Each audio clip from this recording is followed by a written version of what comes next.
On vous parlait plus tôt cette semaine de cette mobilisation du côté de Saint-Raymond pour venir en aide à un jeune homme devenu quadriplégique à la suite d'un accident de motoneige. Alors, William Alain a besoin d'un fauteuil adapté et la Fondation Maurice Tanguay a décidé de contribuer.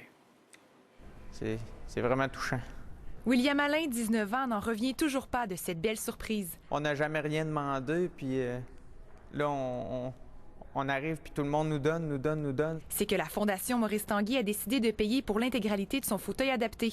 Quand j'ai vu ça, ça te pogne toujours au cœur, et tout de suite, immédiatement, tu te mets à la recherche du personnage, la personne qui est handicapée. On était sans mots, on était surpris quand M. Tanguay a téléphoné. C'est vraiment généreux de sa part. Coût de l'équipement, 25 000 $.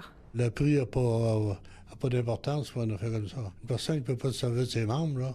Il ne peut plus rien faire par lui-même. Tout a commencé ici, à Saint-Raymond, alors que la communauté s'est rapidement mobilisée pour aider William.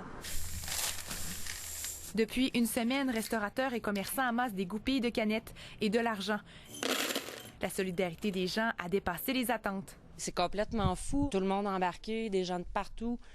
Jusqu'en Alberta, des écoles ont décidé d'amasser les tirettes. J'ai des tirettes du Saguenay aussi. Des gens de l'Ontario aussi nous ont approchés. Plus de 15 000 $ ont été amassés, sans compter l'aide de la Fondation Maurice Tanguay. C'est des choses qu'on s'attendait pas pendant tout, là, de voir tout le monde embarquer comme ça, puis de partout. William devrait recevoir son fauteuil la semaine prochaine. Ça va me permettre de me lever plus haut, tout en restant assis comme ça. Je vais être capable d'être à la même hauteur que tout le monde. Il pourra retrouver une forme d'indépendance et s'adonner aux autres projets qui occupent son esprit. Avoir un côte à côte, là, un véhicule de tout-terrain que je vais être capable de me promener avec, puis de retourner ce que j'allais avant mon accident. Valérie Chouinard, TVA Nouvelles.